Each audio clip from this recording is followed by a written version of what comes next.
And that's fine. I want to welcome you all here and thank you for attending. This is the first Volunteer Leadership Academy or giant meeting of the boards and committees of Gray that I'm aware of in a long time. So really excited about this. I'm excited about the prospects of the work that the council has laid out for us, and the work that we're excited about doing is your staff. I am, for those of you I haven't met yet, I'm Nate Rudy. I'm the town manager. And I've been working here in Gray for about 18 months or so now. Also with us this evening is the town's attorney, Alyssa Tibbetts, who will be co-hosting our conversation tonight. And there'll be a portion of our discussion with Anthony Doms, our recreation director, who's going to talk with us about the way we talk a little bit and identify communication styles and ways for us to be more effective when we're talking with other people who don't communicate exactly the same way that we do. Councilor McGuire frequently points out or says or celebrates the fact that in the room here and on all of the boards and committees in Gray, there are about 60 community leaders who, if we heard everything you all had to say and the input that we could get from you on some town policy making, decision making, that we do on staff and what we advise to council, that we'd be capturing a lot of really valuable perspectives and insights. And that's ultimately the goal of the meeting tonight, is to how can we do a better job of talking with each other, identifying places where we can work together, collaborate on shared interests between our different committees and boards and staff, and advance the goals of the town council and advance and make Gray the best, even better place to live than it already is. And so there's a lot we want to cover as far as material and content goes, because there are certain things that need to be done a certain way legally, and then there are certain things that should be done a certain way to encourage the kind of conversations that we want to have, and making sure that material gets to the council in a timely manner for their decision making, which on a week-to-week basis has to do with our schedules for public notice and getting stuff in the newspaper. And then on an annual basis has to do with our timelines for budgeting, goal setting, and then follow through and review of all of that material. So I want to start off by saying one other thing.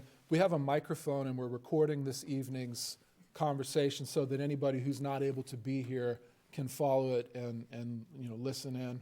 Or if you want to come back to it or refer any of your colleagues in any of your committees to it, that they have the opportunity to see it. Go ahead, Doug. Okay. Excellent. So I'd like to start by doing a brief overview of the committee charge. And when we do the committee charge, I'd like to invite any committee chair, liaisons on council, and members to identify yourself and stand up and introduce yourself to everyone here. So I'm going to call them out in the order that they occur on the committees and affiliation policy, and that starts on page 31 of your packet. The packet, I'm going to jump around quite a bit because it's in an order that requires jumping around a little bit. And the committees themselves start on page 32, starting with the Wild Blueberry Festival Committee. So I'll ask the chair of the Wild Blueberry Festival Committee and the liaison to introduce yourselves to everyone and talk about the charge of your committee. Okay. Lacey Jenkinson, committee chair, and she'll introduce herself in a minute, maybe. I don't know. So our duties are to bring, I don't know, word for word. Are they in there? It's not Over in here. text. It's Oh, in here. page 32. Yeah, we're going to celebrate the town of Gray, our businesses, the community itself, the school organizations, and Pennell. We're going to build and foster and collaborate with each other and create new partnerships.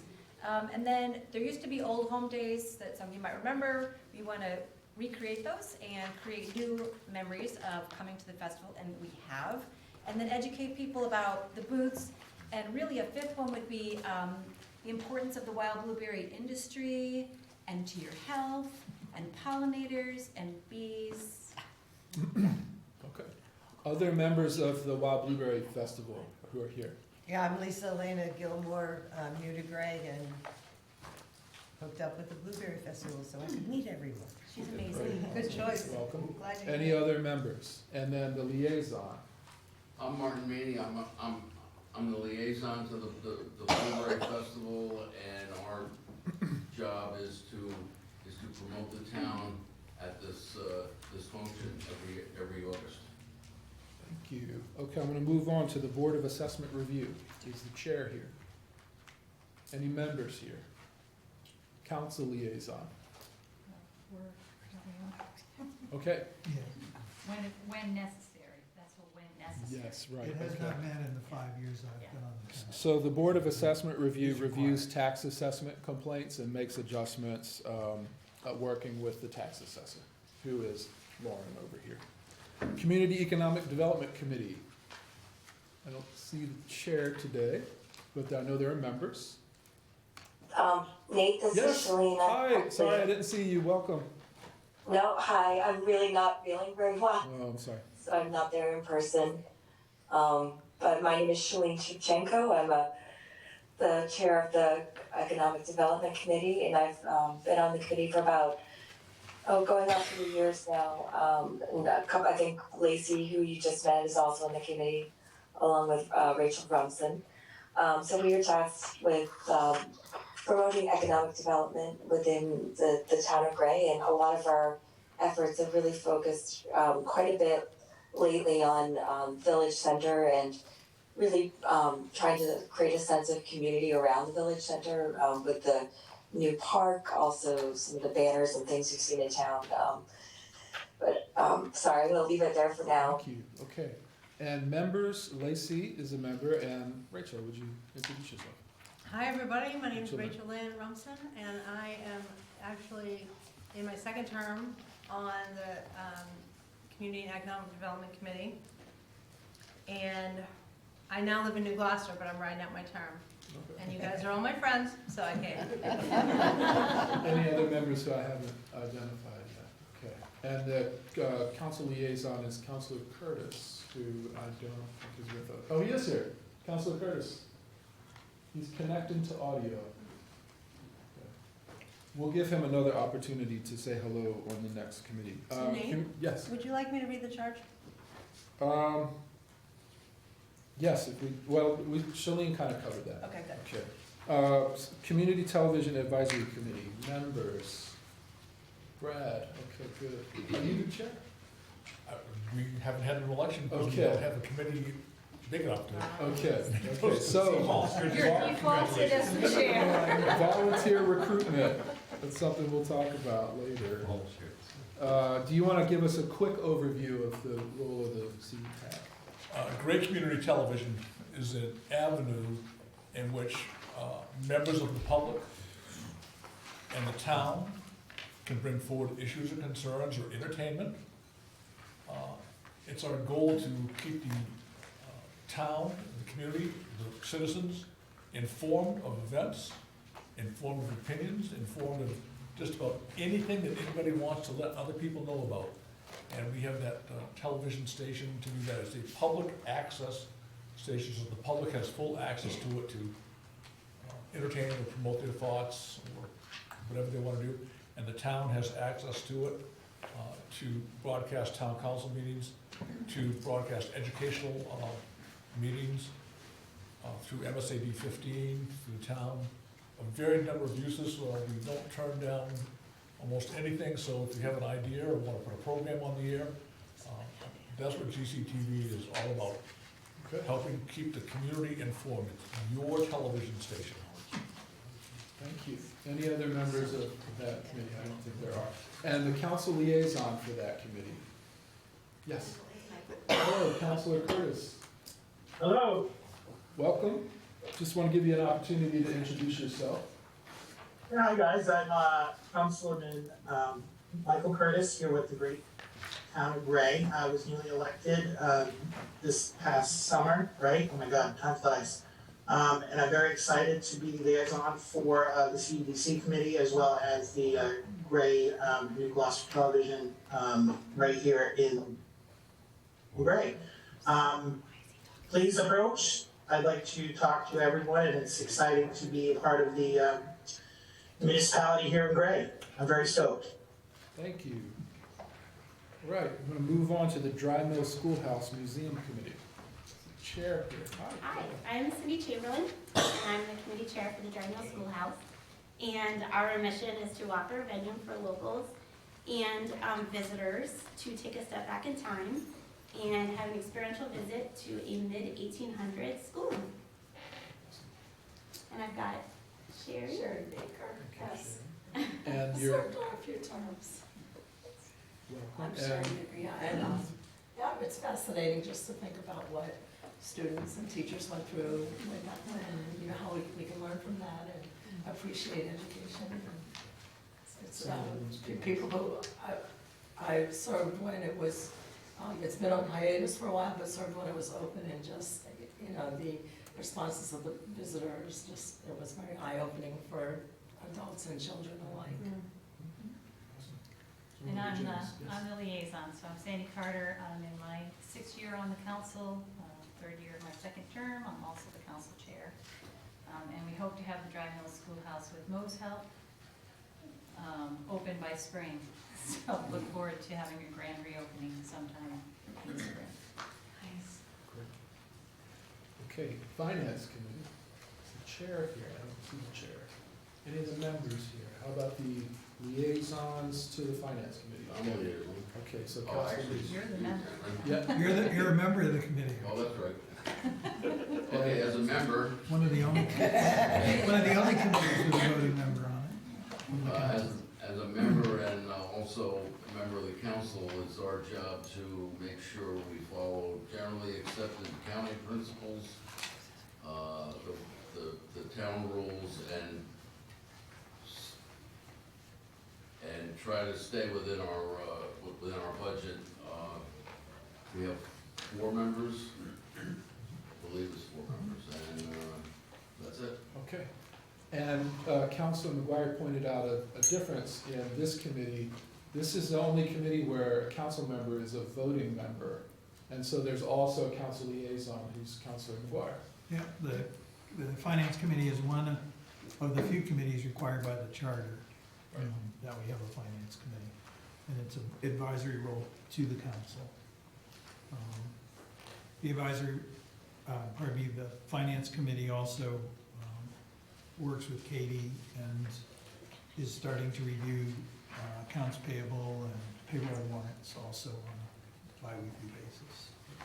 And would you introduce yourself? Oh, sorry, my name's Dan McGuire. I'm on the town council. Thank you. General Assistance Fair Hearing Authority. I believe that's Councilor Carter. Yeah, again, when needed. And this is just to help with issues. That's our, see, can I interrupt for a second? We have a finance committee member here who didn't. Oh. Hi, hi, I'm Jody Campbell. I Jody, just joined a yes. month ago or so. I've been in Gray for 8 years, and I finally decided it's time to get involved with this. Thank So, you. My apologies. that's okay, I almost jumped in. Thank you. Thank you. Okay. We're gonna move on to the Library Board of Trustees. Trustees here this evening. Okay. And who's the council liaison for the? Curtis. Councilor That Curtis. would be I. Okay. Hello, yes. Would you like to say anything about the charge of the trustees? I think we've had a few meetings so far with, what I have with them.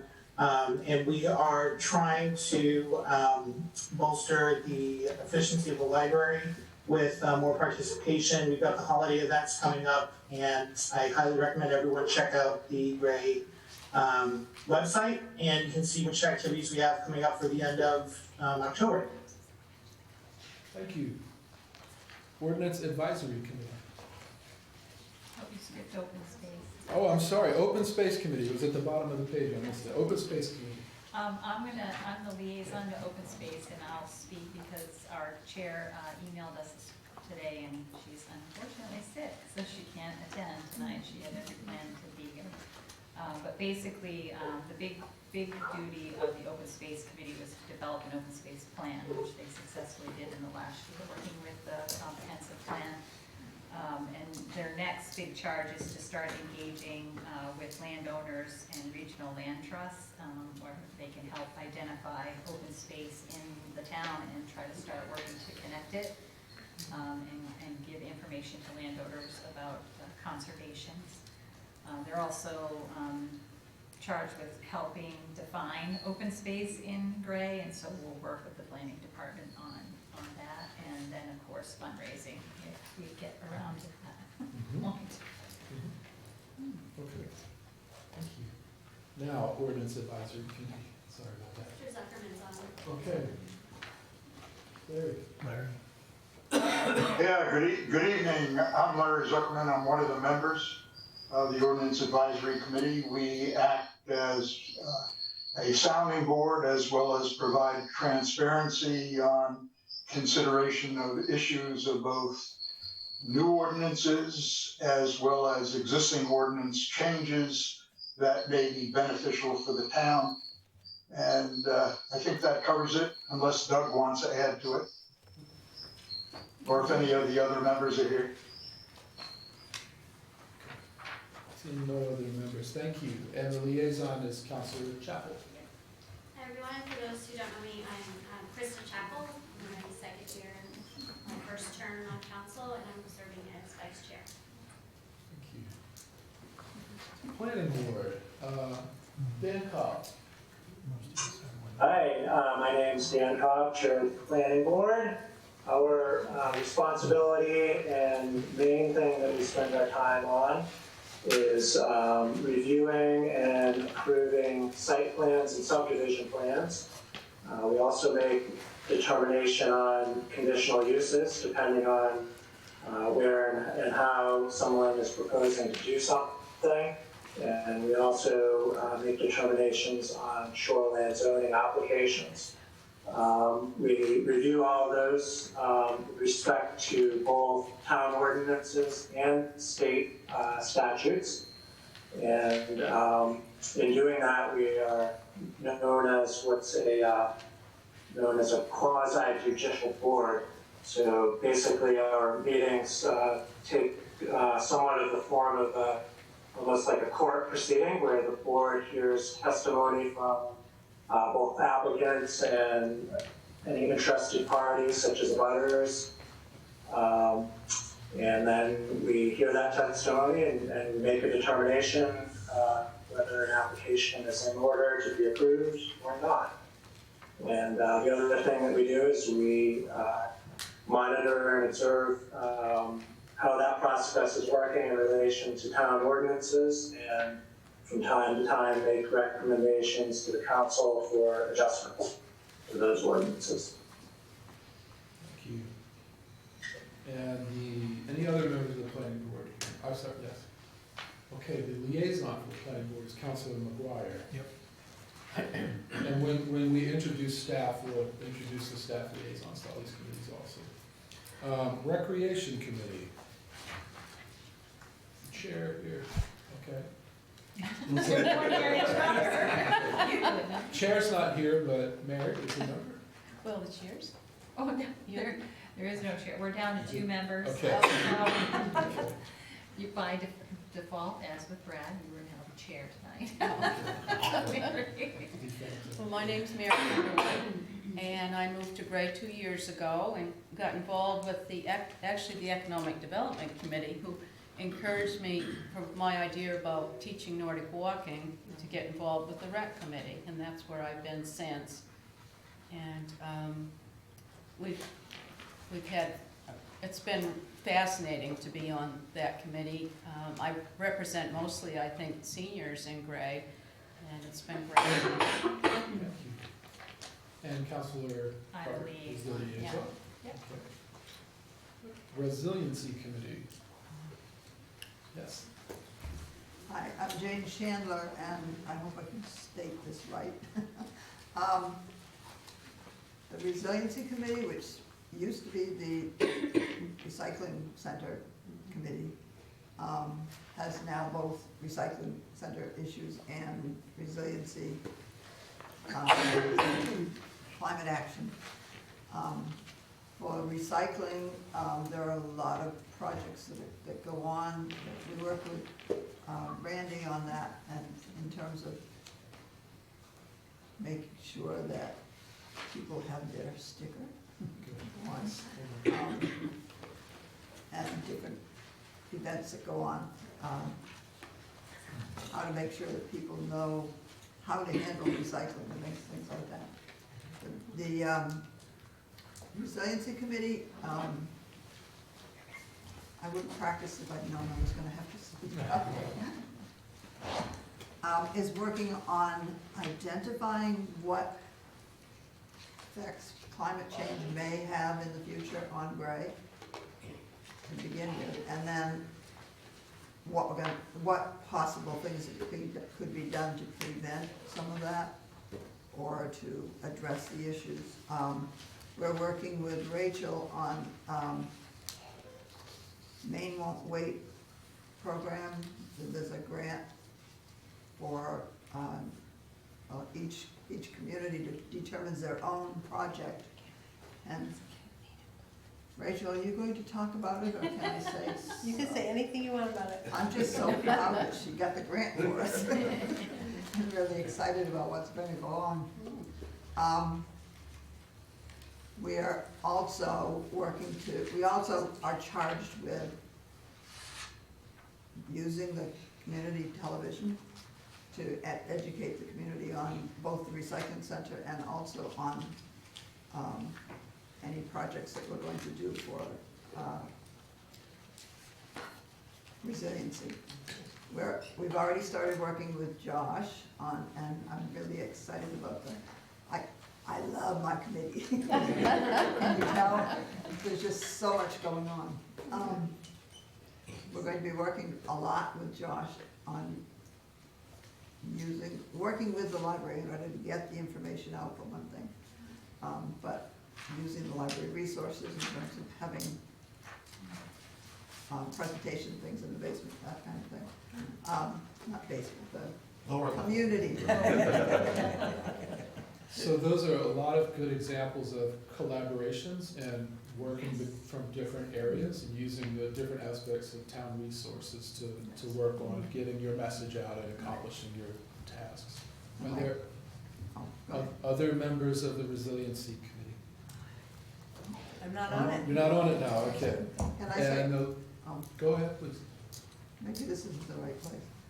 I've been hearing a lot of committees that don't have enough people, or they're losing people. We don't. Okay. If you know of anybody that wants to work on climate action, please send them to the resiliency committee. We need 2 more people at this point. I'm picking up the theme. And the liaison is Councilor Chapman. Okay, great. And then, last but not least, the Zoning Board of Appeals. And that chair is Brad. Brad, do you want to give us a quick overview? Brad Fogg, Zoning Board of Appeals. As with the Planning Board, we are the other quasi-judicial committee in town. Our charge is pretty much defined by state statutes. We look at appeals that the public submits to us where the code enforcement officer has ruled against, if you will, a project, or if somebody wants to build a project or do a project which is outside of the zoning ordinances that the town has, they have a right to appeal, be it anything from building a shed that's too close to somebody's property line. Things that we look at are also defined by state statutes, which are how a person's appeal or what they want to do would affect the outlook of the neighborhood. Does it have an impact on the setbacks? Does it have an impact on wetlands? Are they filing for a disability appeal so they can build, let's say, perhaps a handicap accessibility ramp? Or just an administrative variance where they think the ordinance is written incorrectly and they should be able to do what they want, as opposed to what the ordinance tells them to. So we are quasi-judicial, and it's a fun job. So if anybody wants to volunteer for that, we need volunteers. And I would say from a committee's perspective, to the town manager or to our corporation attorney, if this is a complaint spot, the MPA does not do a good job in training zoning boards of appeals. So we have to wing it quite often. And Council Meehan is our liaison. Thank you. Yes, Council Meehan's the liaison, okay. I'm the liaison. Good. So that's an overview of the standing committees. You have this guide that you can go back to look at about the different roles and responsibilities of the different committees. And I would encourage you to hang on to all of this for the future. And there are a couple other committees that used to meet but are no longer, presently not active. But I want to, at this time, unless anybody's got any follow-ups, I want to move on in the agenda to the staff introductions. I'm going to ask my staff colleagues to introduce themselves, the department that they work for, the committee that they are the liaison to, if they are, and then to tell us briefly a little bit about the work that their department does. Your committees all do the work you do differently. Some of it's governed by state statute very closely. Some of it's more visionary about what we could do in the future. And then some of it is about what we're doing every day and how to make it better. And in some ways, the roles that we have on staff are very similar. So just keep all of that in mind as we're thinking about how we approach our work and the resources that we bring to the work that we do. And let's start with Randy. I'm Randy Cookson, I'm Solid Waste Director. I work a little bit with the Resiliency Committee. They seem to be quite capable on their own. They do more for me probably than I do for them. My primary charge is to handle the waste and recycling in as economic and yet environmentally sound manner as possible. Thank you. And why don't we just keep going around that way?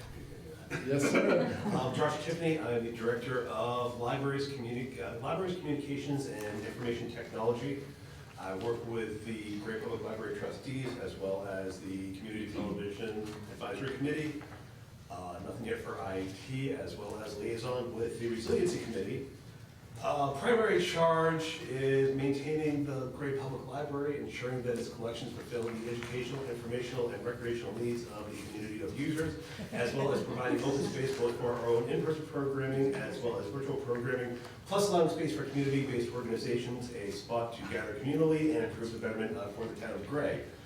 Through communications, I ensure the appropriate town communications are well stated and in a format that meets up to our solely evolving grading criteria. It is an effort to make sure that the successes and necessary information for the town of Gray is distributed both internally and externally.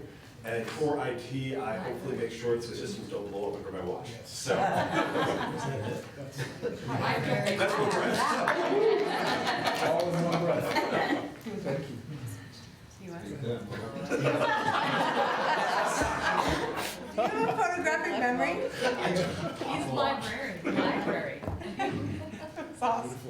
I'm Mo Russo, I'm the Director of Buildings and Grounds. I'm the liaison to the Drynall Schoolhouse Committee. I work with the Libby Hill Committee. My job here for the town of Gray is to maintain any municipally owned grounds or building. So when something's broken, I'm the one that wants to fix it. Including now Libby Hill Trails. Yes. And unlike some of our other department heads, Mo and his team work everywhere. So some of us, we get in our little fortresses and don't come out as much. But yes, thank you. Hi, my name's Anthony Downs. I'm the Recreation Director here for the town of Gray. I work as the liaison for the Recreation Committee. My department's charge is all things recreational, providing opportunities for children, adults, older adults to recreate in the greater Gray area. We try to partner closely with, we do partner closely with New Gloucester on recreation. So we extend a little bit further than Gray as well. also all over the place. Hi, I'm Doug Webster, I'm the planning director. We have Kristen try to help Kristen when she needs help. I am the staff liaison for the Ordinance Advisory Committee. The planning department is in charge of ordinances, planning board functions, and helping coordinate projects such as Main Street and Yarmouth Road. Thank you. I'll just note that Kristen Muzinski is in the planning department. Good. I want to just point out, well, we'll come back. Sorry. Lines. I know. Okay, we'll keep going around. Where do we end up? I'm Tammy Munson, I'm the code enforcement officer. My primary charge is to, in a broad perspective, protect the health and safety of the community, in which that is done through, we issue and review all of the building permits, electrical permits, plumbing permits, subsurface wastewater disposal role permits, and some other ones. We also do a lot of enforcement of local ordinances. I'm also staffed to the ZBA. One of the charges that is going that I've started working on is also enforcing dangerous building laws throughout the community. We also perform several inspections, which could be anything from going into a commercial establishment, looking at fire alarm systems or sprinkler systems, to somebody doing work without a building permit, or poor living conditions in a rental unit. So there's all kinds of various aspects that we're sort of out involved in the community. So thank you. My name is Kurt Alcaner. I'm your fire chief, public safety director, and also your local EMA director. We're responsible for the 46 square miles of Gray, and our primary function is to provide public safety, EMS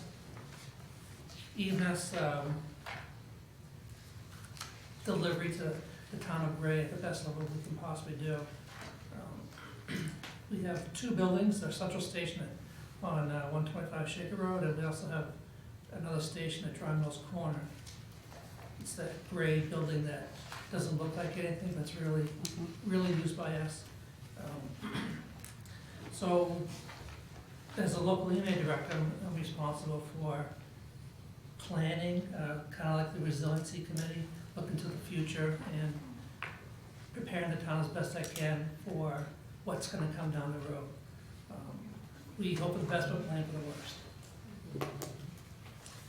And public safety committee, that director, that takes all that, puts it all under one umbrella. And at least at one point there was a public safety committee, and right now the closest thing to it is the resiliency committee. But it's a committee that would serve the fire department well, give the community a voice to us, so we're not tunnel vision, and we hear from the community what your concerns are. Unfortunately, we don't have any members on the committee right now. So that's my plug for a public safety committee. And, thank you.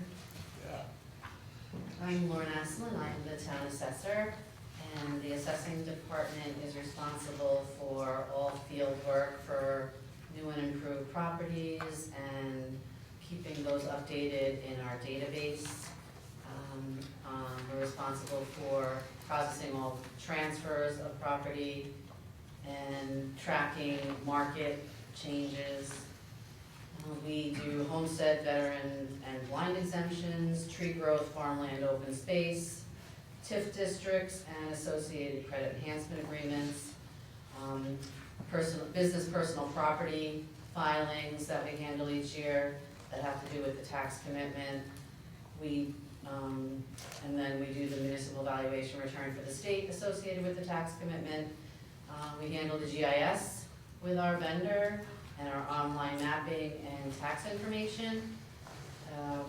We do property tax abatements and supplemental billings, the annual annual state audit. We're very involved with that. Most recently, we're responsible for the senior property tax stabilization program. And I'm also the addressing officer for the town. And there is myself, and then Cindy Schaefer works with me also in the assessing department. That's what we do. And the assessor does a lot of field work to go check up on valuations. Yes, do a lot of field work. As much as we can.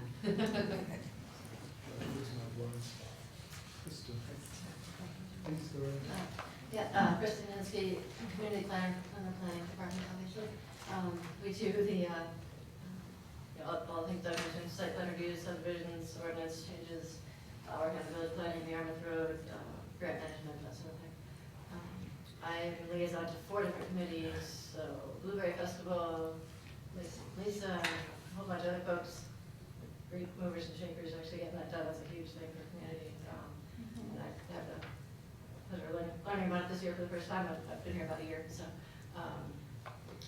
yeah, helping them out with whatever they need to coordinate with the town for billing and facilities and getting all the pieces together to bring in the right people. And also to CEDC, they've done an amazing job in the Pocket Park over on Yarmouth. If you haven't been to that yet, and the Birdhouse Project and little flags you see in town, just all of the beautification, the plantings and stuff like that. So that's a great group too. That we definitely use more folks too.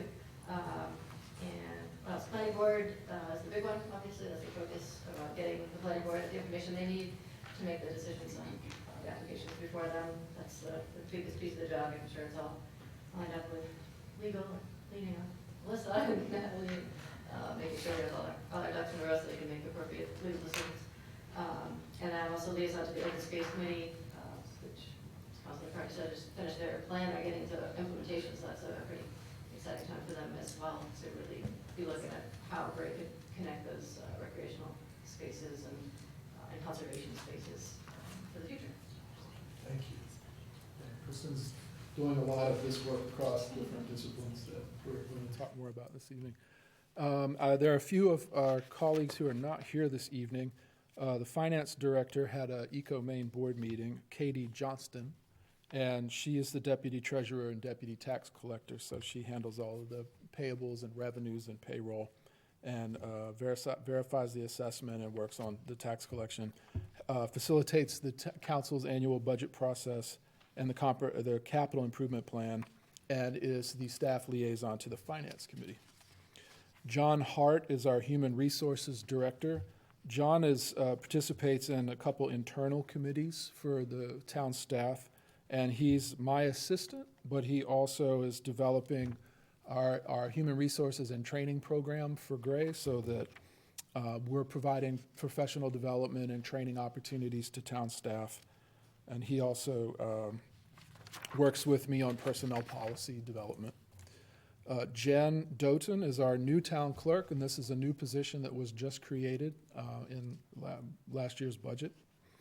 And the town manager used to also be the town clerk, but the role of the manager is expanded, and the role of the clerk needs to be done to meet state statutes and other reporting requirements. So we've hired a person who does that and manages the clerk's area specifically. And they manage the town's records and archives and licensing and provide support for the town council meetings and make sure the agendas and minutes get posted. And they're also the registrar of the voters and the Freedom of Access Act officer. And then lastly, on my list anyway, the Public Works interim director is Tim Estes.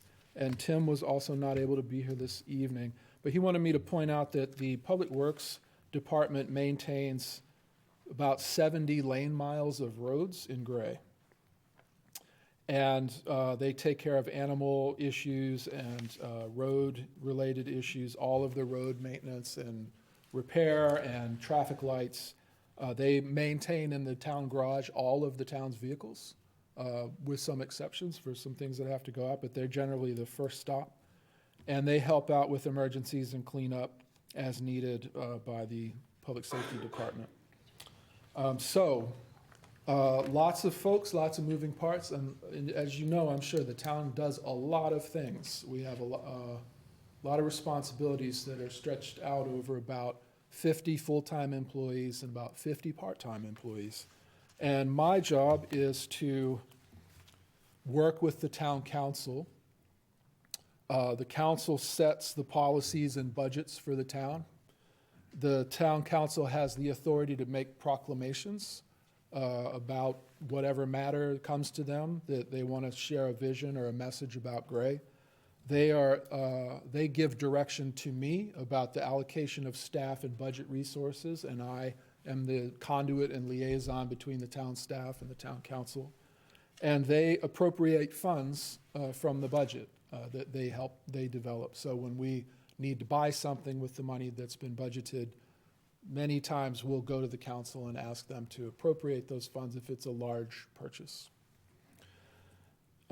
My job is to work with the staff to make sure we understand the vision from the council and the goals that the council set, and also to maintain a set of job descriptions and expectations for all of the work that we need to get done, and then to work with them as a colleague and a partner to provide whatever help and support I can to help them get those jobs done.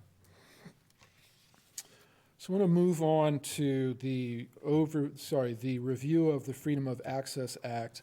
I want to also talk about some of the committee responsibilities and staff responsibilities, but I want to just welcome Alyssa again, and I'll move away from the podium. Do you want me to help pass out material?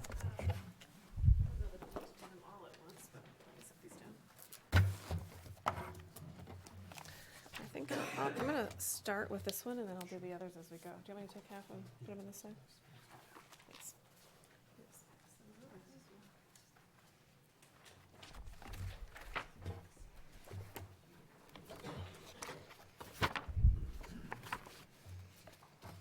So I'll just say good evening and introduce myself while that's making its way around. My name is Alyssa Tibbetts. I'm an attorney at Jensen Baird in Portland. We're a mid-sized firm. We've got several different practice groups, but one of our longest standing practice groups is in the area of government services. The town of Gray is one of our original clients, and it's funny because we work on client numbers when we do things, and the town of Gray is number 330. So that tells you our firm has been around for almost 70 years, and the town of Gray was client number 330. So we've worked for the town for a very long time, and are happy to be sort of a partner with the town and all of our municipal clients.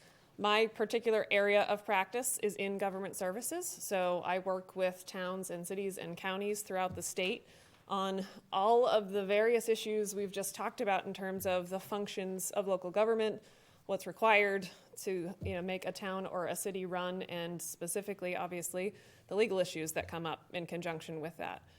It's a very interesting practice, as you can imagine, in terms of the variety of things that we see on any given day. And I want to say that I really appreciate being invited to this. I think that this is a fantastic opportunity. And I'm also not often called to attend something that's not adversarial or really complicated and ugly and not very fun. So this is a real treat for me to be here to, just casually talk with you all in a really supportive and encouraging way. So I love it. Thank you. I've put together an outline that I do not intend to take, the rest of the time here. Obviously, there are other topics to cover, but my hope was that this would just be a resource that you could take with you, and I would hit some highlights of what I think is, most useful. And I've got a couple of other just handouts for reference that I'll provide to you. I wanted to start with just a sort of broader overview to dovetail into the conversation that we just had about municipal government generally, how a town operates as an organization, the services that the town provides, and committee roles, and board and committee roles within that in particular. And so you'll see on the outline is just a high-level overview, and we'll, it sort of drills down from there about the structure of town government, starting with the charter. And that's a starting point, maybe not the only starting point, but sort of for purposes of the outline where I wanted to start when talking about what the charter identifies, the town's charter identifies in terms of the town council's authority as the legislative body of the town, among many other things, the town council's authority is to create, change, or abolish committees. And that can be a board or a committee that is, of any interest to the town for any particular purpose or any particular governmental public purpose.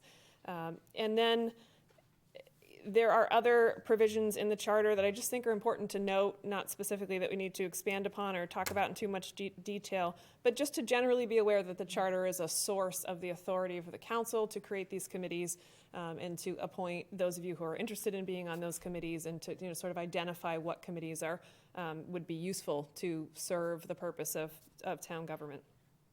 And then I also outlined here, which I think is just generally a good framework to keep in mind as you think about while you are a volunteer and as you're thinking about the charge of the committees that we've just discussed. Under Maine law, there are different structures of municipal government. The town of Gray is a manager council or council manager form of government. And I think it's good to think about the types of bodies or agencies that serve the town as it relates to their roles. So there are legislative functions. The town council is a legislative body. Town meeting, to the extent that it applies in Gray in terms of financial decisions, is a legislative body. And then there are, as you've heard referred to so far, quasi-judicial boards. That's the planning board, the zoning board of appeals, the board of assessment review. Those boards are a product of state statute. They're also identified in the charter, and they are, as you've heard, charged with decision-making in terms of applications and other issues that are coming before them that are, for the most part, I guess maybe entirely, issues of Maine law for which they are charged with making a decision or reviewing an application or an appeal or another issue. And then there are advisory committees and boards. And I noticed as I was looking at this, I think I meant to go back and format, and I can tell you exactly what happened. I answered the phone. And so where it says D, other, that's really supposed to only include the Gray Water District and School Board, but I never made it back to edit that. So sorry for the confusion. But the goal there, and this is probably not, I don't know that this is a fully exhaustive list. I did try to go by the ordinance. I might have gotten them all. But the goal there is to just identify generally that the committees that are advisory in nature, that the council is asking for those of you who participate to look at particular issues, make recommendations, study things, fundraising. There are a lot of other functions of advisory committees that are extremely important to town government generally. And I think that some people sometimes think that the quasi-judicial roles or the legislative roles are the only ones that really matter in town government, and that's not true at all. All of these have a very important role in town government, but that's sort of the whole picture, and I think it's helpful to have kind of the complete picture as to what these committees and boards, the purposes that these committees and boards serve. And as I said, the other was intended to just indicate that there are obviously other boards or committees that are either a product of state statute, like a school board, or a board of another entity, but that impact local government in some way. So school districts clearly have a very important role in terms of local government, although that's not specifically a town board or committee. And then the water district as its own entity has a board, but obviously that's an important service to the town, so those were supposed to be under the other, but you get the idea. And so then on page 2 of the outline, I wanted to talk a little bit more, as Nate said, about the Freedom of Access Act under Maine law. Some people refer to this as FOIA. That's sort of the federal equivalent. Some people call it FOAA. It's the Freedom of Access Act. Other people call it the Right to Know law. All of those references just generally relate to the same thing. It's the law in Maine that governs public meetings, public proceedings, and public records. And so I've put a much more detailed outline here than I'll probably go through, but I want to highlight a couple of things, and I also want to give you another handout that's hopefully just a really good reference for you as you go along related to the Freedom of Access Act specifically. This is a summary that we use at the firm. We prepared this many years ago. We do a client seminar every other year after the legislature has adjourned, and we update this after that session each time, and we keep this as just a resource internally. It's our sort of FAQ related to FOA issues that we like to provide clients whenever, as just a resource. The state also has a few good ones, but, I find that you can never have too many sort of cheat sheets about some of these things when you need answers on the fly. So that's just a reference for you to look at, and obviously this outline also overlaps with some of the content that's on there.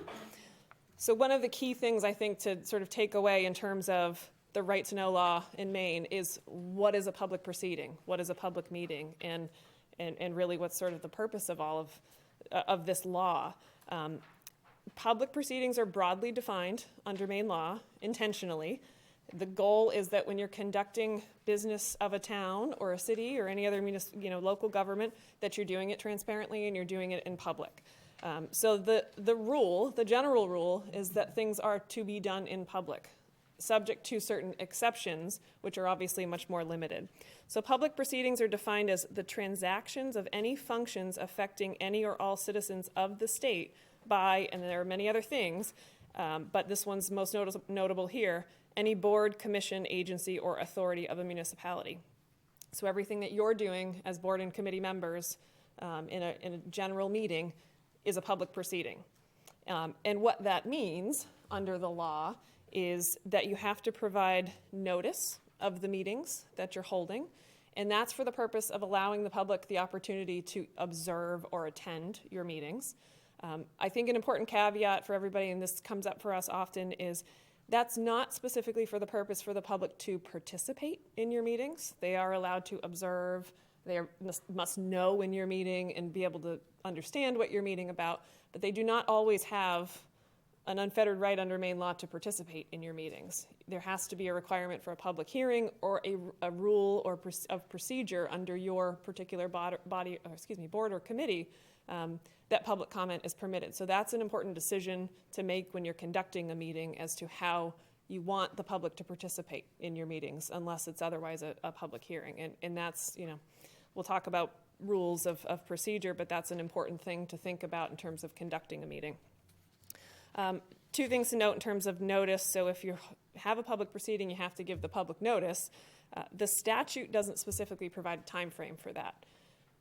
So it's defined as ample time to allow the public to attend, and notice must be disseminated in a manner that's reasonably calculated to notify the general public.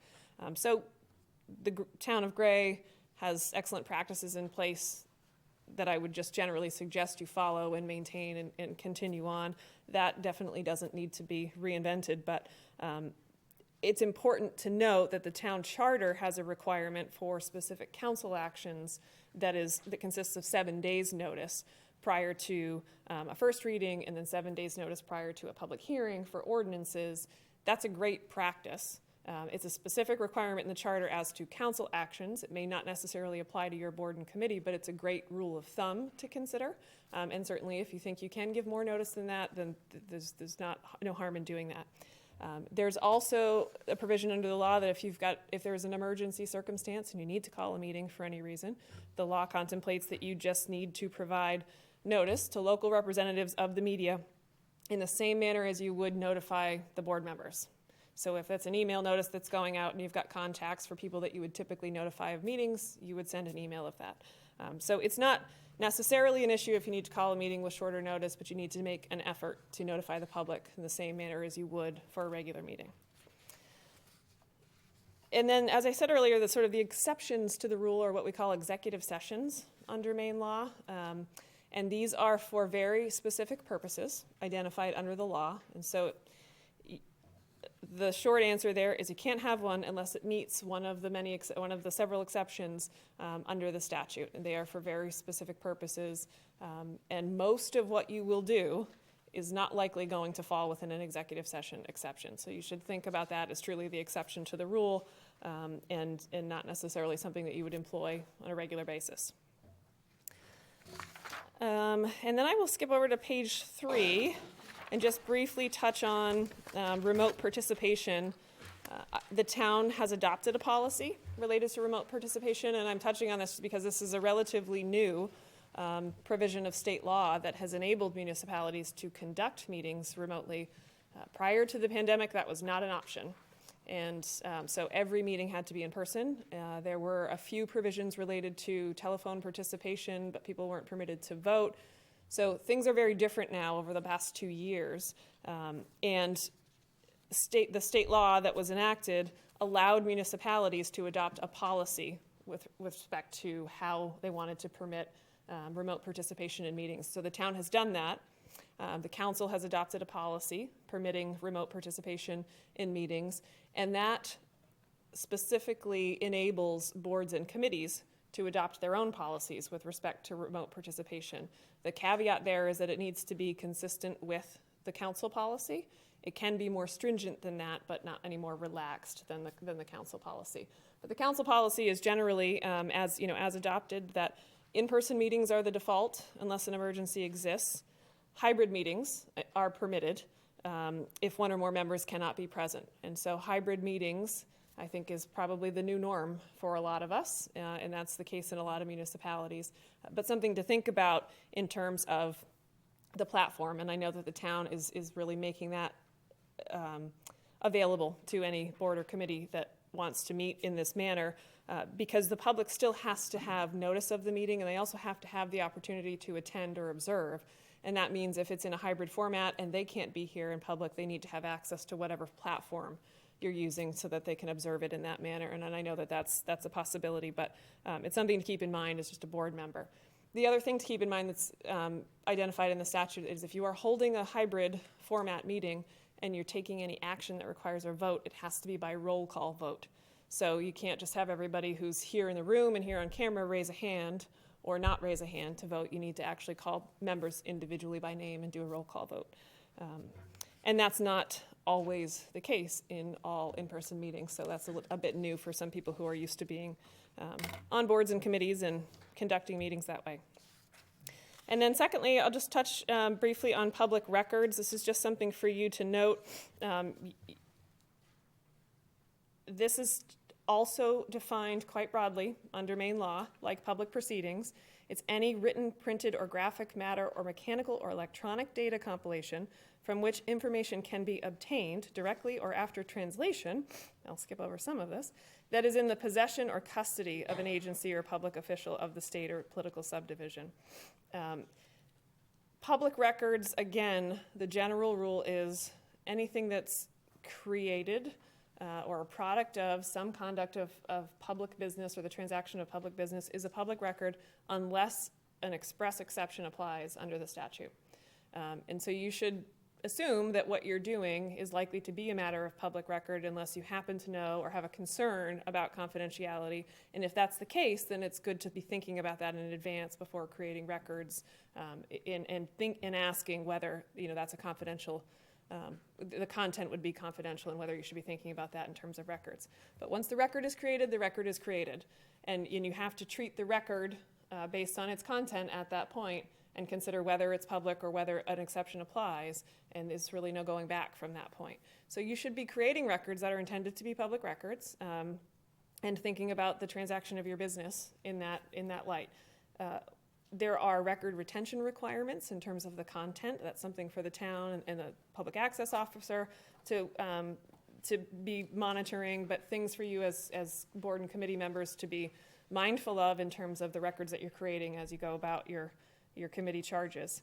And then minutes, I think is probably, sorry, go ahead. Just with regards to email, because I know this is an issue, the quasi-judicial boards that we talked about earlier do in fact have town of Gray email addresses. And one of the reasons for that is that need to keep that record for a specific period of time. But if you're emailing to other people on your committees and you're using your own email account, you just need to be aware of the fact that you could be asked for copies of those emails as they apply to the work that you do in your committee. I think the easiest thing to do, and this is what I recommend for my committees, is just CC your staff liaison or your council liaison, and then you're covered, because our emails aren't really main emails. So if you're having a conversation, just make sure your staff member, your council members CC'd on it in email, and then you don't have to worry about it. Because then it will be in the system. But it's just I think it's an easy thing to do, but it's an important consideration. Oh, absolutely, yeah.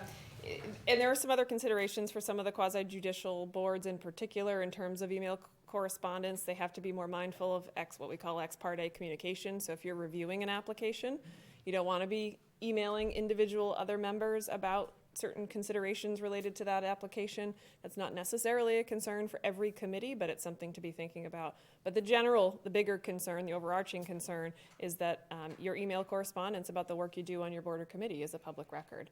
And so I think that's absolutely a best practice, because the practical reality is if a Freedom of Access Act request comes in, it's going to come to the town, and the town's going to search its servers to see what email correspondence, assuming that that's part of it, and it usually is, the request, pops up. And so if a staff member is on that, then it will come up, versus someone from the town having to call you and saying, hey, we need you to search your personal email account for everything you've done here. And that's, nobody wants to have to do that, understandably. Can I add a real quick thing? Yeah.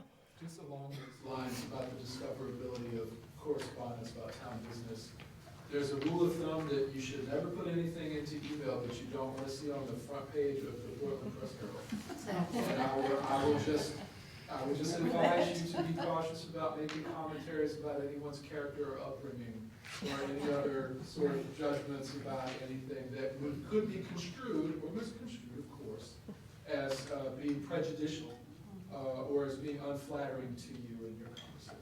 And also, please think about the person you're sending that email to, because they will also be a part of that, whether they want to be or not. Absolutely. I think, the key takeaway is that as an extension, or as someone who's participating in local government, you are an extension of the town organization. And so all of the rules that apply to any of the staff members here apply to you as board and committee members. And there really are, there's sort of no boundary to that in terms of your participation. And so you have to be thinking about it in that context. I'll touch briefly on minutes. So there are minimum requirements under state law in terms of what a record of a meeting must consist of, and that's the date, time, and place of the meeting, the members of the body who are holding the meeting, both those present and those who are absent, and any motions or votes taken by an individual member if there's a roll call. So those are minimum requirements. Certainly you can do more. You do not have to do a detailed narrative or almost a full transcript of a meeting. There's absolutely no requirement for that under Maine law.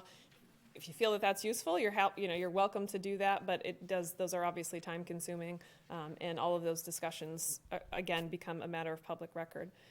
If you are recording meetings, that technically satisfies the minutes requirement under state law, but most of our clients do, and we think it's a good idea to also maintain at least the basic minutes and have that in two different forms, especially for people who are just looking for a quick reference and don't want to watch a whole video or listen to an entire meeting to try to get to one vote.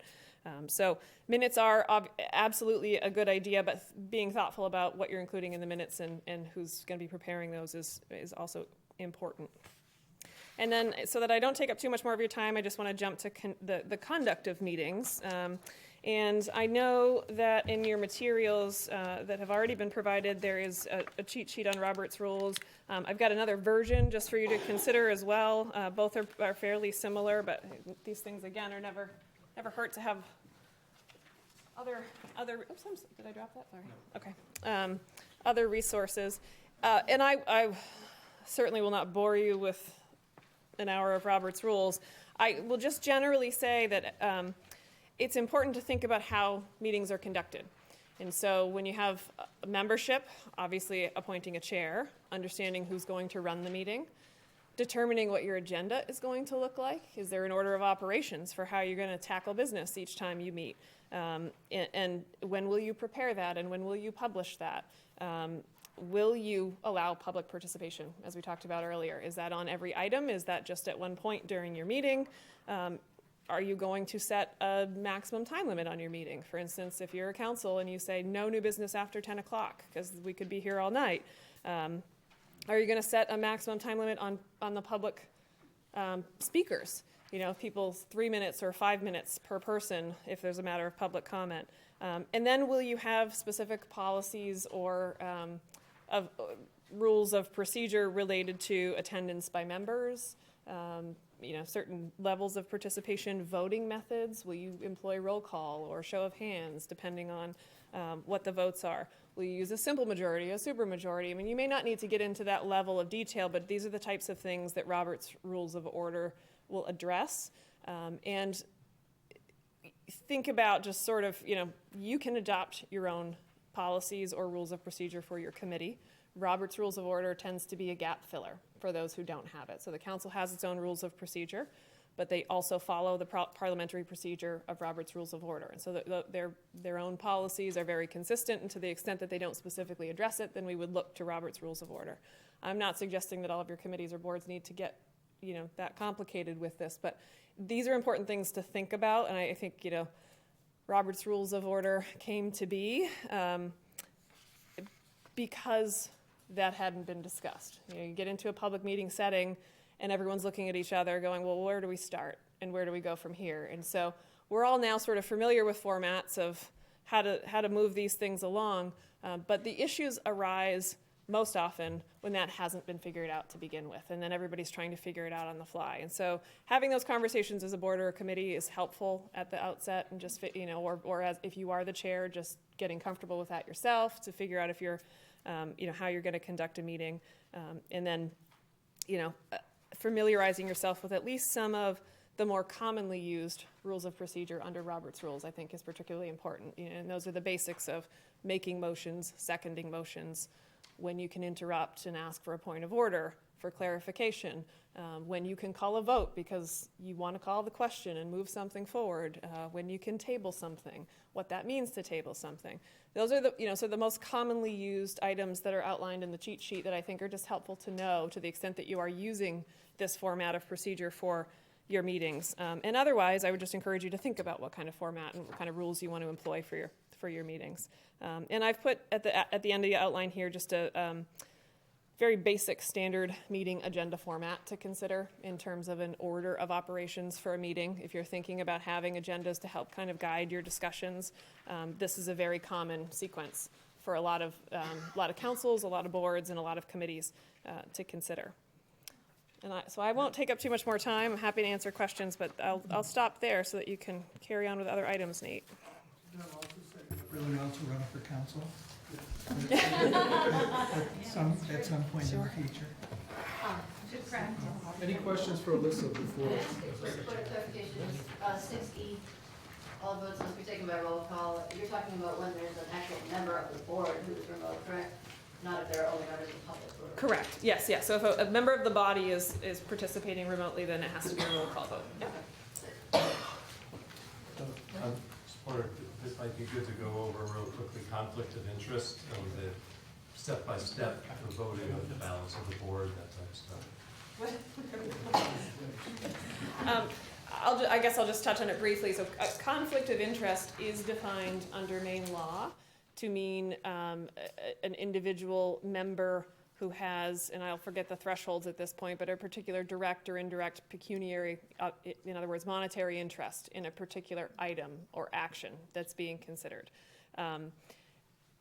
It's open to interpretation in terms of what really constitutes a conflict of interest. It gets raised, probably more often than it ends up maybe actually being a conflict of interest, but it's a point of discussion in a lot of issues. It's certainly a big issue for councils, quasi-judicial boards who are making decisions in particular. It doesn't tend to be raised as frequently in advisory committee settings, but it absolutely can be, depending on the nature of the work that the advisory committee is doing. So it's important to just be aware of and to think about it, whether your board or committee is involved in making a decision or a recommendation related to something that for which a member has a direct interest in that, whether it's a business interest or a property interest or an employment interest, and just be mindful of that. And the way to deal with it is if somebody does have a concern, a member has a concern that they have a conflict of interest, then the member should disclose it to the board, and the board votes to determine whether that member can in fact participate and be impartial or not. So it's not left up to the member to simply say, I have a conflict or I don't have a conflict. It's up to the rest of the body to determine whether that member has a conflict. Can the member recuse themselves? So a member can recuse themselves if the body agrees that there's a conflict. It can't be used for a member to just get out of voting on a difficult issue. I can't say I feel conflicted about this, so I'm not going to. Correct. There's got to be a true conflict. And that has certainly come up. Yep. A couple of just quick follow-up points on that, and I'll try to be brief too. The town policy review, which is the last item on the agenda before we do the communications chat. A few things. I have asked the town staff liaisons to help you with your meeting management in the following ways. The town policy requires that an agenda for any town meeting needs to be posted 2 days before the meeting. And I'm going to go a little further and say 48 hours. So if your meeting starts at 6 o'clock, the agenda should be posted by 6 o'clock 2 days before your meeting. The reason is, if it's not, somebody could contest your meeting if you take a vote or whatever and say that, you didn't notice it in time. So 2 days is fine, 48 hours is better. I would recommend that. If for whatever reason you don't get an agenda, and the agenda can be as simple as the committee's going to meet to talk about blah, blah, blah. You can't have the meeting. You need to postpone the meeting or cancel the meeting. And I would just ask you as the chairs and liaisons to make sure ask that question, make sure that the agenda has been posted. There have been instances where we haven't met that threshold. I want to starting with this meeting, I want that to be the policy that we enforce, please, and I'm going to ask the staff to do that as well. I would love to have minutes on record for all of the meetings, but if short of that, if there's a recording that can be posted on the website, that does suffice to the law. I think it's nice to have minutes, and regardless of who produces the minutes, I've asked the staff to collect those minutes and make sure that they get to the town clerk for posting to the record. The last thing I'll say is just to reiterate that minutes do not have to be a verbatim transcript. Please do not make them a verbatim transcript. There's on page 48 of your packet, there's a minutes primer. It's less is more when it comes to minutes. The committee discussed blah, blah, blah. So-and-so presented. The committee made a vote. The motion was X. The vote was 5 yay, 1 nay, and you give the opportunity to the person who voted against it to say why. That's all your minutes have to say. And then, you take that and make whatever recommendations you want to make to council through the committee liaison to me, and I'll be happy to facilitate that.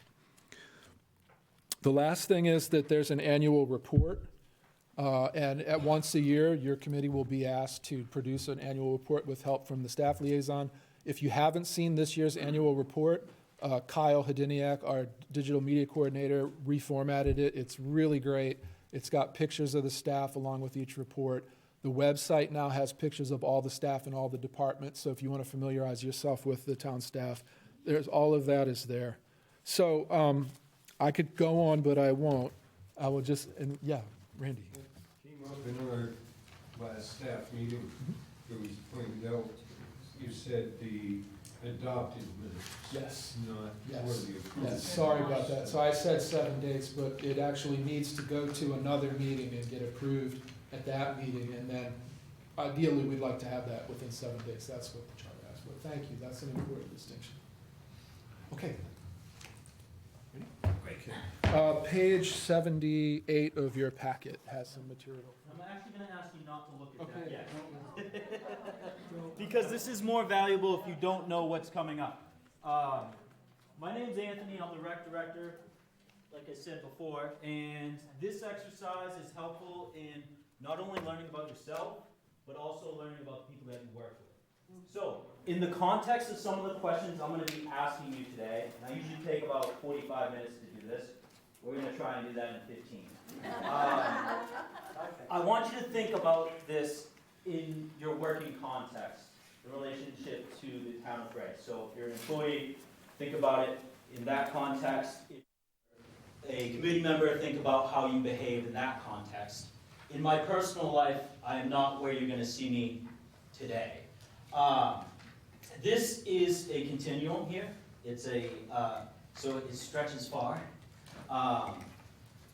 You might find that, you're more close to the line on some things. You might find that you're like super extreme on some things, okay? So how to get the most value out of this is, one, to be honest with yourself in respect to the context of your work here. And two, to, when we get to the second part of this exercise, really listen to what other people have to say, okay? So on this chart, and it's really hard for everybody to see this the way the room's set up, but we've got two axes. We've got the ask-tell axis here, and you're going to find that, and none of this is good or bad, it's just reality.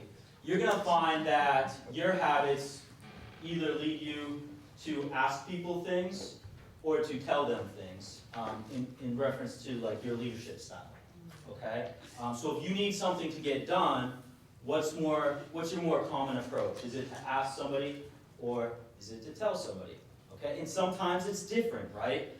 So one quote about leadership that I really enjoy is there's a time to hug trees and there's a time to chop wood. Okay? So you can be flexible and sometimes you gotta tell people what to do, but if for the most part you're an asker, then put yourself on this side. Does everybody understand that? Other ways to think about this is how relaxed you're more towards the ask side, or how driven you might be in, let's say, a meeting, okay? How open a person is to ideas that are different from theirs, or how you know you're the expert in this scenario, or most scenarios. Maybe you're more on the tell side, okay? So I want people to figure out for themselves where they fall on this line, okay? And then we're going to talk about this axis here is the task people, okay? And again, for me, it's really helpful to think about myself in a meeting. If I'm in charge of that meeting, I'm always pulling people back to the agenda. I'm super task focused, and I'm less people focused. So in thinking about yourself, one way to think about it is, all right, if I get to the meeting 5 minutes early, what am I doing? Am I talking to people? Am I saying, hey Nate, how's it going? How's the motorcycle? Or am I kind of looking at the agenda, making little notes? What am I going to say at this point in the meeting? Okay. Obviously, if you're that agenda person, you're more towards the task side. And if you're checking in with everybody, and you don't care if the meeting starts 5 minutes later because you're having a good conversation, you're more on the people side. Okay?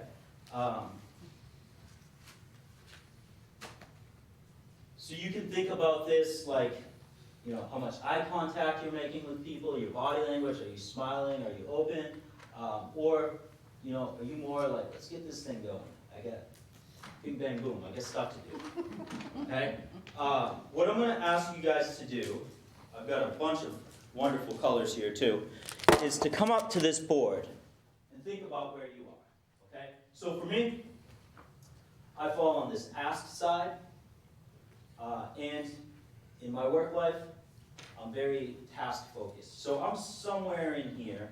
I'm just going to pick, I think I'm higher on task. I think I'm right about here. Okay?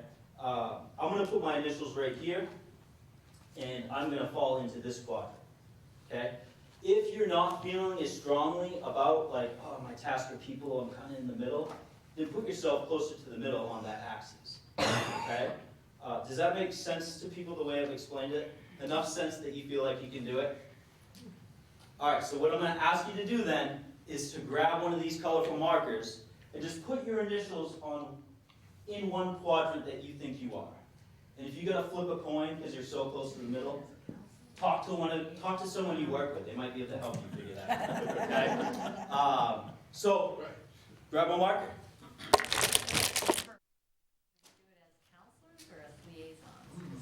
That's a great question.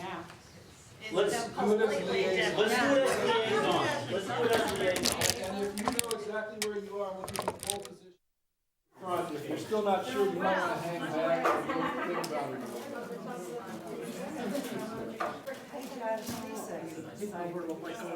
How you deal with the community work? So.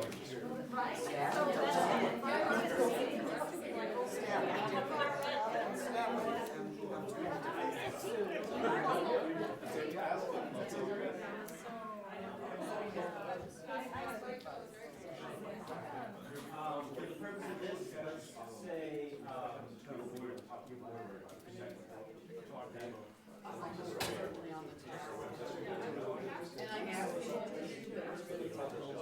How would I be in Tasstown? How would I be in Tasstown? Staff, I couldn't even ask me. So you're going to probably find yourself somewhere in the middle there, but maybe, and I don't want you to maybe because you're like, This is with my staff.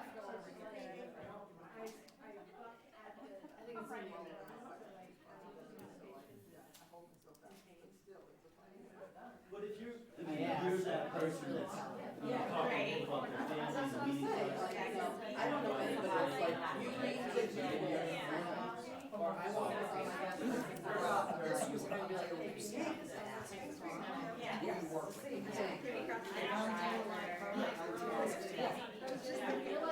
Based on that email, I think I was looking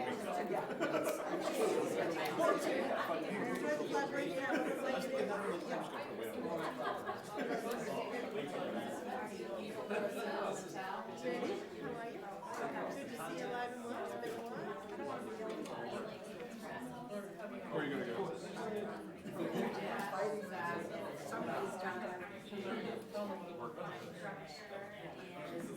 So you guys just found out on Friday, and I'm Friday.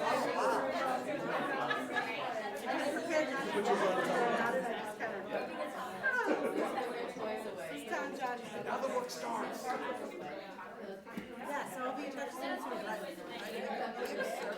No, you gotta, I have to take the bus. you gotta take this. They'd already. Well, no, put your slide on top of it. Do it. Do it. Yeah, sure. Really? Brief answer, big outlines, all of it.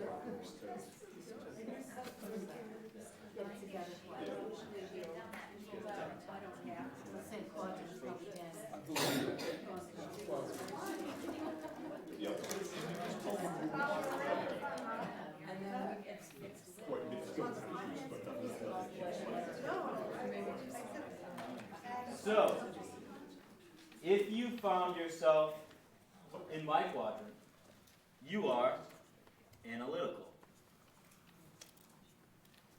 If you found yourself in the task tell, you are a driver. If you found yourself in the ask people quadrant, you are amiable. And if you found yourself in this last quadrant, the tell people, you are expressive. Okay?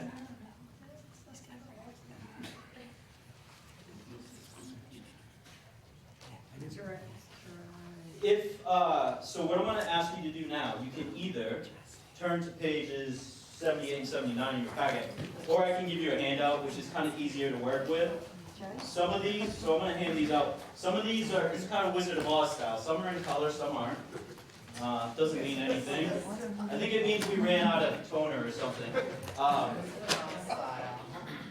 What I'm going to ask us to do in a moment, okay, is we're going to get together in groups, the analytical folks, the drivers, the expressive, the amiable people. We're going to get together in groups, and we're going to talk about, there's going to be something on this page that jumps out to you, that really feels personal, that's like, oh my God, that's so me, okay? And I want you guys to be able to share that in your group and see if a theme emerges for your group, okay? And what we'll do after that is we'll take one or two of those themes that emerged in the group. So, because I'm throwing a lot at you in a short amount of time, I want you to take a minute while you're in your seats and look at your quadrant that you fell in and see what pops off the page to you about yourself. What's really meaningful for you, okay? Meaningful in the list of... In the list of characteristics that, so Doug, where are you? I think I'm right on the line there. I have to go to one side. I'm going to analytics. Analytical? So you're going to find something in the analytical section that that's really important to you, okay? Everybody understand?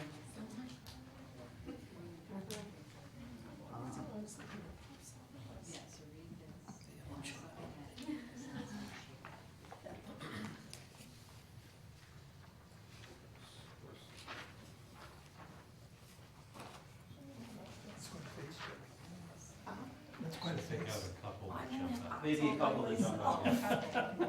Which one? I'm in the expressive.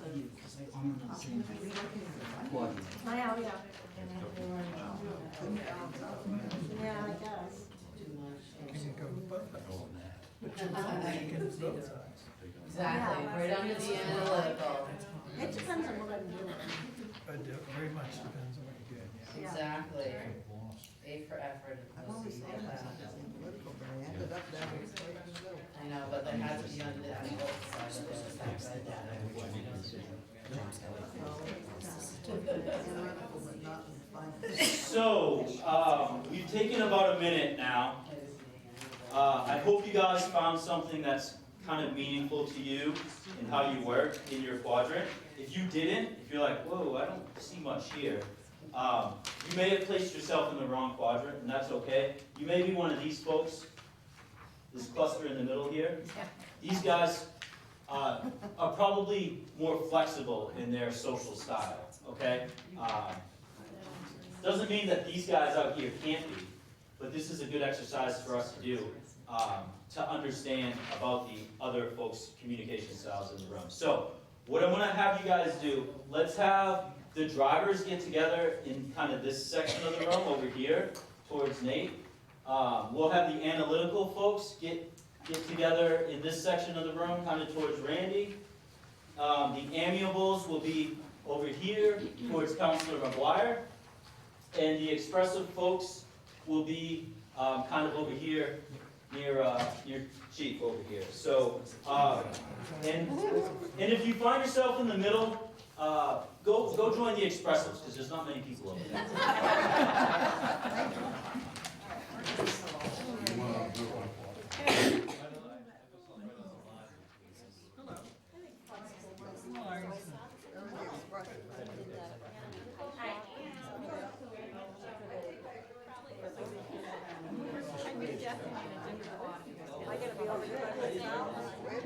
Where are the explosives?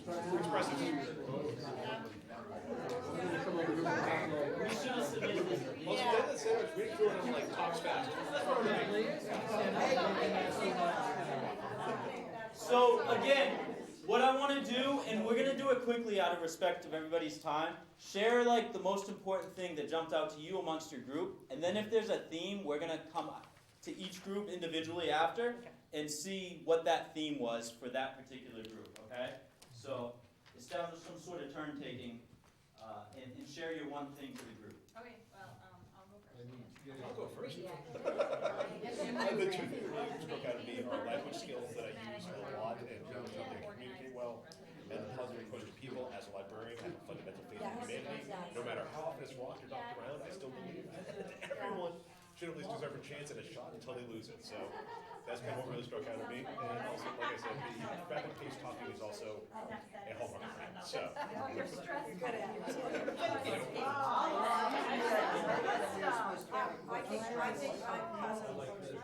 Yeah, not pleasing people. Someone told me Village Green should have grass the other day, and it just pains me. I was done for like 4 days. I was like, oh my God. I found that being stressed out by high structure is like introspection because I want high structure. Sometimes it really stresses me out. Because like I'm all over the map.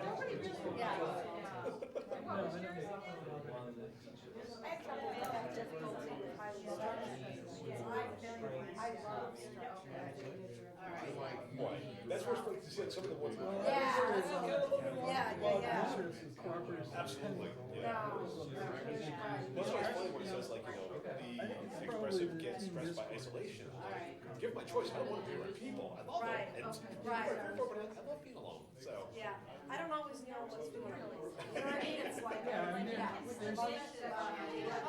so let's take what jumped out at you? No, because this is what you do when you're working. The analytical folks arguing? That's strange. Excuse me, we're still analyzing how we need to get to the question. We need detailed explanation. We need to figure out the process, it's not, we need to figure out all the details. It's gonna happen. Yeah, I get. I think it, as your life, you just. Yeah. I also.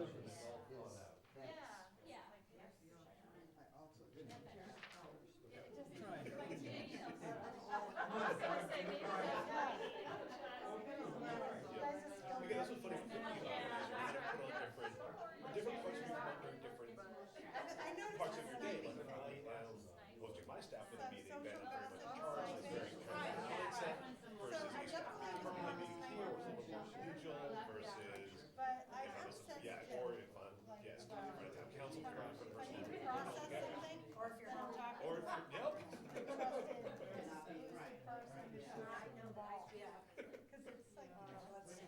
So I hear lots of great conversation going on, which is the whole purpose of this exercise. But in 30 seconds or less, I need your groups to come up with one thing that's really important to you guys that you're going to share out, okay?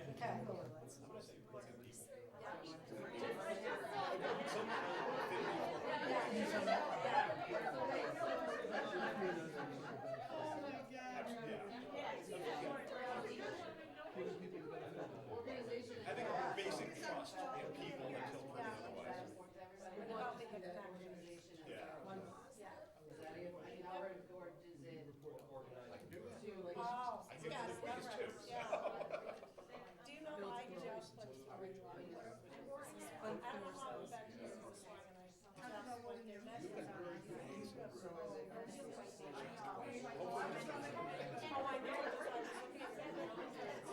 Yeah, and again, we're just really starting to, we've had some staff turnover, we've had some like really long term people, government actually has new energy coming in, we're finally starting to get out of, because last summer we worked on stuff, right? COVID was gone, so we're very kind of gun shy about getting it back up, so. Okay, so your time is up, and what I'm going to do is, because it's time to chop wood, I'm going to call on people I know. I'm going to pick on people a little bit, okay? So let's start with where are the drivers? Over here. So Mo, what was something you heard come up as really important from the drivers group? Inaction, inefficiency, and briefing to the point. Those are important things for you. The stresses are the inaction and inefficiency, and then we all kind of said communications are briefing to the point. Okay, so those are the drivers, okay? Analytical folks, I heard a lot of chatter over here, which is kind of funny. So, Doug, what is some 1, 2, 3 things that you guys heard that were really important to your group? Organized and thorough, for sure. And we were working on the other until we were trying to figure out the structure. Stressed by... Of course you were, they were analyzing it. Lack of structure. Okay, so stressed by lack of structure, not knowing the rules. Okay. This group, who are you guys? We're amiable. Amiable. Counselor Sandy Carter, what? So the top 4 stressors were all of them, like confrontation, team discord, failing to please, and loss of security. So on the opposite side, we realized that maintaining harmony, which is the strength, is why we do that, to avoid all 4 of those. And then the relationship building, small talk was our communication, and then also use questions to get our opinion. Excellent, thank you. And then we have the last group, the expressives. Josh, what were you hearing as important things for your group? The biggest thing was, as it's listed on the sheet, is the positive approach to people. And we agreed it was just kind of a fundamental belief in humanity until proven otherwise. So trust everyone as they present to you, and generally works out. And then kind of picking apart some things that like really hit, and then not so much for the stresses and all that, but that was kind of the people. We are people. You guys are people. So, what I'll leave you with this exercise is, if this is like groundbreaking stuff, you've never heard it before, and you find yourself like on an extreme part of this, read through each of these, okay? Think about someone in your life that maybe you guys clash in ideas, thoughts, ways of doing things, and see if you can figure out where they are on this. The best thing about this is I figure out the why I don't vibe with someone. And it takes the personal sting out of it, because again, none of this is right or wrong, it's reality. It's the way we're wired. We're all wired differently.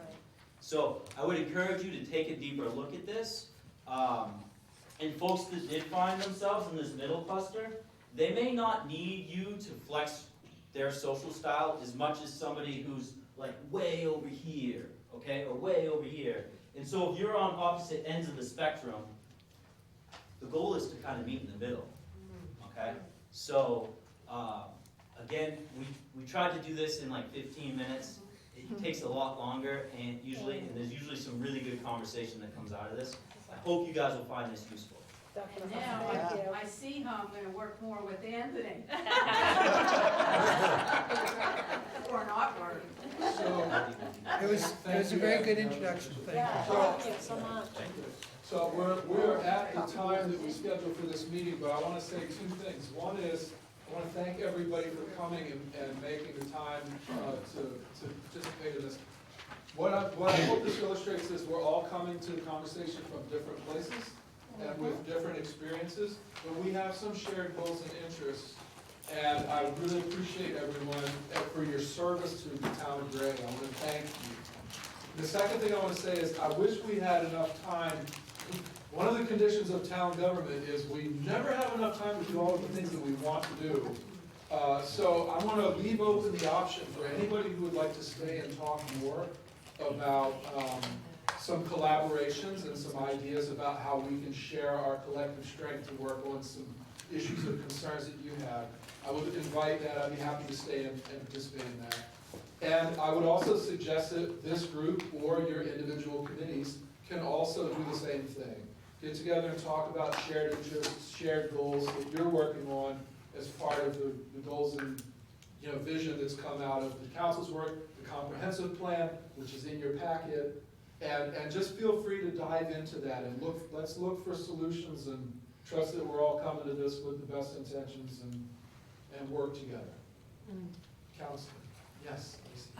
Lisa and I volunteered to be the comprehensive plan coordinators, and so most of you will be meeting with us in some fashion sooner than later. Our report is due December 6th. And it's, how are we looking at the comp plan, top three priorities, anything you're working on or you have ideas about, suggestions? We're gonna summarize them somehow and bring back to town council and to Nate by December 6th. So somehow we'll be meeting you all. And if I could just throw a couple of sentences on top of that. The council realized early on with the comp plan that there is no way that the council alone, nor should the council try alone to manage that whole thing. And that's where the idea came up with that, to find a couple of people, and we have Lacey and Lisa who volunteered to be our liaison, if you will, to all of the committees and all of the people that are involved. And so this is kind of the beginning of this process. What it will actually look like, how it will actually coalesce is unclear, but we needed a couple of people to be the point people for that, to make sure that we're working towards the goals. So. And to that point, the council's engaged in the road construction projects, the village planning that happened this summer. In order for us to be successful at that and working with the DOT and other partners and getting the grant funding that we're hoping to receive, we need to make sure everybody's included in the discussion and that they're heard and that we can be unified in this vision. And when we go asking for that support from the state or from other grant funders, that we're all in it together. So this is a really important foundational step. I wanted to make sure everybody had the same platform of information, the same frame of reference, and that you all, to echo what was said earlier, you all understand that you're all a part of what we're doing. And everything that everyone's doing is important. And we all have access to this conversation. So, Doug. DOT has a propensity to respond to public meetings. And one of the things that can happen is if we're proposing something for the town, a lot of times we hear only from the people that don't like the proposal. So when the town is proposing these changes for Main Street, for Yarmouth Road, if you're in support of the DOT meetings, please come and show your support. It's gonna help the town get traction with DOT to deliver the product that we want. Yes, bring your great flags. Okay, everybody, I want to applaud you. If you'd like to stay and talk more, please do. For those of you who need to get home, thank you again for coming. And for everyone who's joined us through the Miracle of Radio, Yes, that would be. thank you.